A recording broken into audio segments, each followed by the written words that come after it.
Bonjour à tous, bienvenue dans l'interview. Nous allons parler ce midi du programme de la NVA. Bonjour Yann van den Dries. Bonjour, merci pour l'invitation. Je vous en prie, vous êtes conseiller communal à la ville de Bruxelles pour Exactement. la NVA, mais vous êtes surtout tête de liste pour ce parti aux prochaines élections régionales de mai prochain. Vous avez tenu une conférence de presse tout à l'heure, donc c'est officiel que vous êtes tête de liste. C'est officiel maintenant, oui. Ouais, et donc la liste est complète ou pas encore? Non, non, pas complète, parce qu'on a d'abord lancé les places qui sont plus visibles, mais la liste complète sera lancée dans 2 semaines environ. Est-ce qu'il y aura des surprises, des personnalités de la qui société sait, ça civile? je peux encore dire. Ça, je peux pas donc encore vous êtes tête de liste pour la région bruxelloise. Oui. Il y a une tête de liste pour le Parlement flamand Oui. qui est Karl van Loo. Est-ce qu'il y aura une liste à la Chambre pour la NVA dans l'arrondissement de Bruxelles? Bien sûr, on a d'abord essayé de former une liste unie qui unisse tous les partis flamandes, mais on n'a pas reçu les bonnes réponses des autres partis flamandes. C'est-à-dire que Groen notamment vous a dit pas question.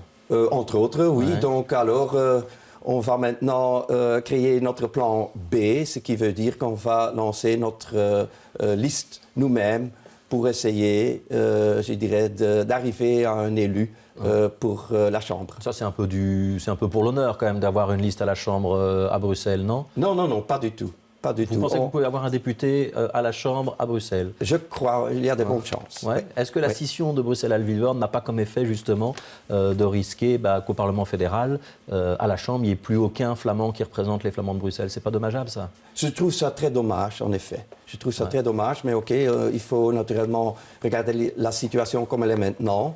Et je crois que notre liste sera très forte et qu'on peut faire appel non seulement à tous les néerlandophones ici à Bruxelles, mais aussi, pourquoi pas, aussi les francophones. Ouais. Vous visez l'électorat francophone alors?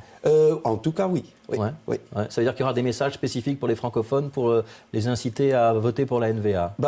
Notre programme est le meilleur incitant pour voter pour nous. On a d'abord notre Parler vrai, qui est aussi le programme même qui attire beaucoup de gens, non seulement des néerlandophones, mais aussi les francophones. Je parle alors d'avoir une structure à Bruxelles qui est moins complexe, une meilleure gérance et naturellement aussi plus l'accent sur le potentiel de Bruxelles. Parce que Bruxelles a beaucoup de potentiel au niveau, par exemple, pour créer des jobs, surtout pour les jeunes, mais à l'heure actuelle, elle n'arrive pas à créer ces jobs. Alors on va y revenir. La tête de liste à la Chambre, elle est déjà connue? Non, ça sera aussi pour dans 2 semaines probablement. Voilà. Alors on va revenir sur le programme adopté lors d'un grand congrès à Anvers, c'était la semaine dernière. 4000 personnes qui participent au débat. Moi, je n'ai pas très bien compris. Est-ce que vous pouvez m'expliquer? Vous êtes indépendantiste, séparatiste ou confédéraliste à la NVA? Ah oui, mais ça c'est un peu bizarre que vous ne l'avez pas encore compris parce que, naturellement, le congrès était surtout axé sur le confédéralisme. D'abord, j'ai un petit cadeau pour vous. J'ai ici un petit bouquin d'environ 300 feuilles. Ce sont les textes qu'on a discutés lors du congrès, où en effet, il y avait environ 4000 personnes. Toutes les discussions, on a travaillé environ 1 an sur ces textes. Tous les membres ont pu participer et à ce congrès, on a discuté toutes les résolutions. Il y en a environ 450, dont pas mal de résolutions sur Bruxelles. Et je crois que c'était vraiment une très grande exercice de démocratie parce que les discussions étaient tous ouvertes pour la presse. Ouais, mais donc j'ai toujours pas très bien compris dans votre réponse. Confédéraliste ou indépendantiste? Vous voulez la fin de la Belgique ou on va vers un État confédéral? C'est quoi le but de la NVA au jour d'aujourd'hui? On s'est penché sur le confédéralisme. Qu'est-ce que ça veut dire le confédéralisme? Le confédéralisme veut donner le maximum de pouvoir aux 2 entités importantes du pays avec le but de travailler ensemble de sa propre volonté. Donc c'est la Flandre et la Wallonie, les 2 entités importantes. Et la Wallonie. Et à l'État fédéral, on garde la défense, les affaires étrangères, la TVA. Exactement, en grande ligne, c'est ça, oui. Ouais. Quelle est la place de Bruxelles là-dedans alors? Eh bien, Bruxelles joue un très grand rôle. La région Bruxelles-Capitale joue un très grand rôle parce que d'abord, elle doit devenir le vrai capitale multiple du pays, aussi de la Flandre, éventuellement de la Wallonie et aussi de l'Europe.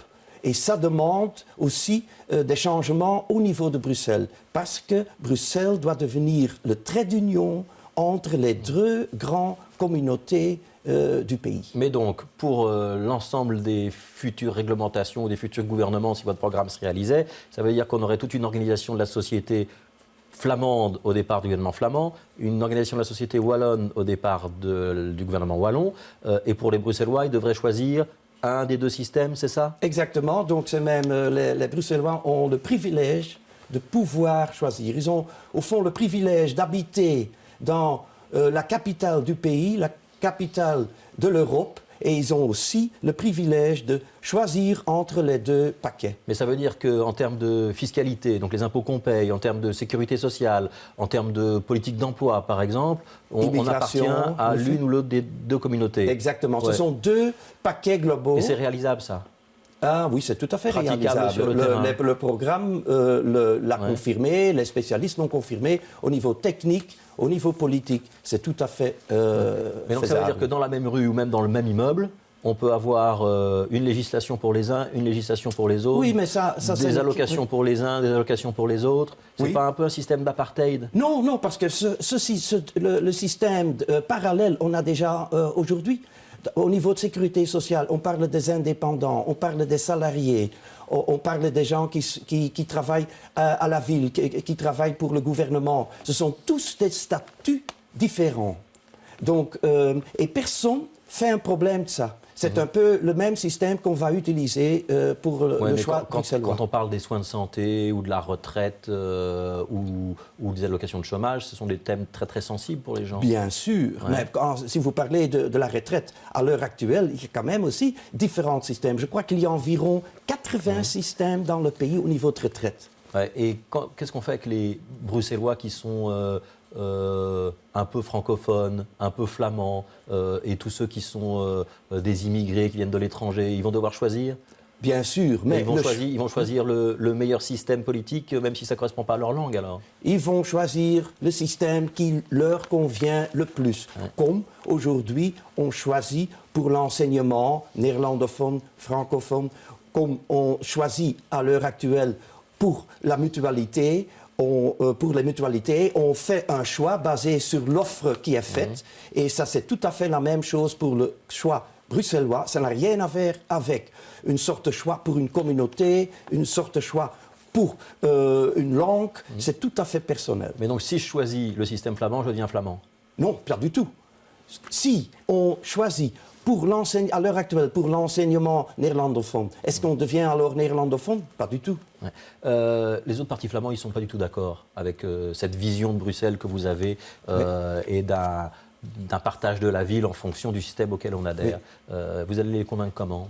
Eh bien, écoutez, d'abord, je crois leur première réaction était assez négative, mais c'était parce qu'ils n'ont pas pris le temps pour bien lire les textes. Parce qu'il y a beaucoup de choses qu'on a discutées, qu'on a données comme commentaires sur les textes, mais ça se voyait immédiatement que les textes n'étaient pas bien lus par ces gens. Mais ce que je veux dire, en tout cas, c'est pas la première fois que le mouvement flamand lance des idées et que beaucoup de gens, et que tout le monde est presque contre.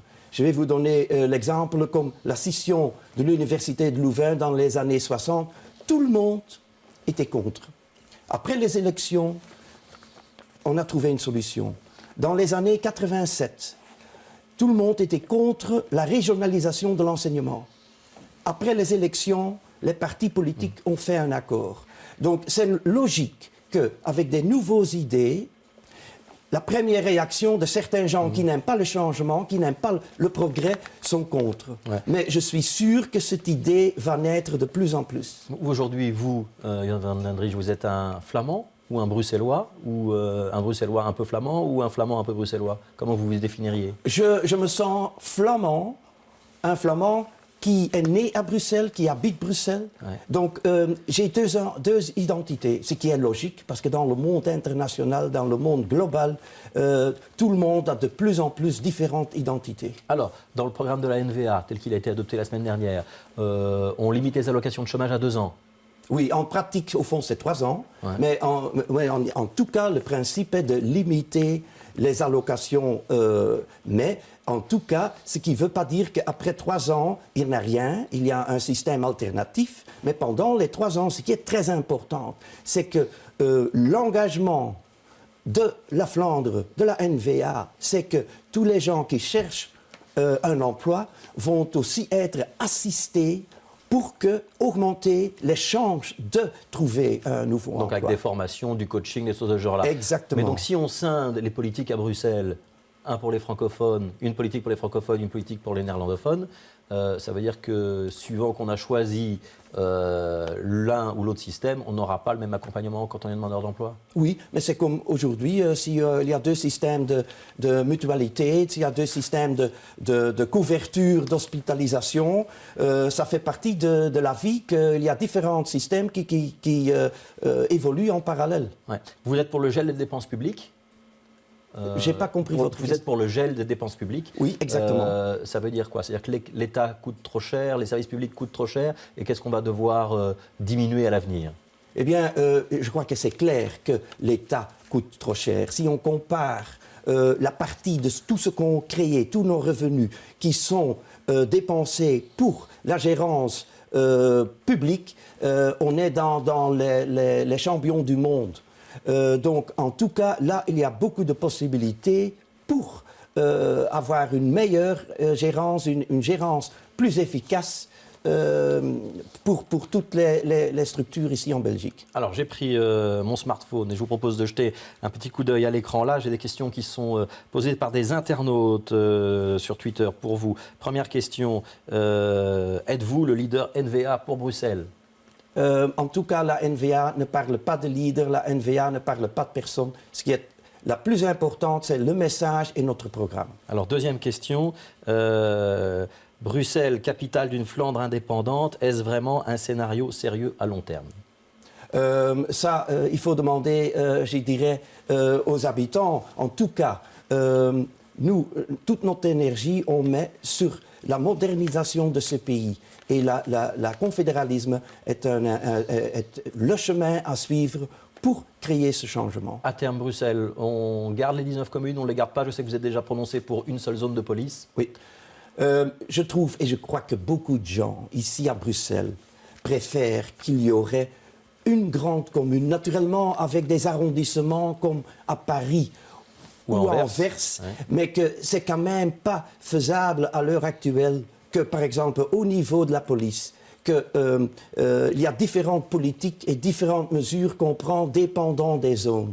Les gens ne sont pas intéressés, les gens sont intéressés à une gestion efficace. Il y a déjà 6 zones, il n'y a pas 19 zones, il n'y en a plus que 6 zones. Il y en a 6. Au niveau de police, je donne un exemple au niveau de police, mais je peux aussi naturellement donner des exemples au niveau des 19 communes. Au fond, dans notre modèle de confédéralisme, on voudrait même supprimer un étage parce qu'on voudrait, au fond, que la région et les 19 communes fusionnent ensemble. Ouais. Les francophones se demandent souvent si vous allez bloquer Bruxelles avec la NVA, Jan van den Dries. Est-ce que c'est l'enjeu de la NVA? Non. Je peux vous dire, je peux vous affirmer, pas du tout, pas du tout. C'est-à-dire que vous accepteriez de monter dans un gouvernement bruxellois, même s'il ne va pas vers le confédéralisme que vous décrivez? En tout cas, en ce qui concerne le pas vers le confédéralisme, ça ne sera pas discuté et décidé à Bruxelles. Ça, c'est pour le niveau fédéral. Mais ici, à Bruxelles, quel est notre point de vue? Bruxelles a besoin de changement. Changement pour faire du progrès ici à Bruxelles. Ouais. Quelles sont les... Allez, dites-moi une mesure qui, si on la prend et qu'on la met dans un accord de gouvernement, vous acceptez de monter dans un gouvernement bruxellois? Par exemple, la fusion des 19 communes. Et donc, si on fait ça, vous montez dans une majorité à Bruxelles? Ça dépend naturellement du reste du programme, mais ça, c'est, je dirais, en tout cas, une très bonne étape. Merci, Jan van den Dries, d'avoir été l'invité de l'interview. Dans un instant, c'est la météo avec Patrick Vermeer. Bon après-midi à tous.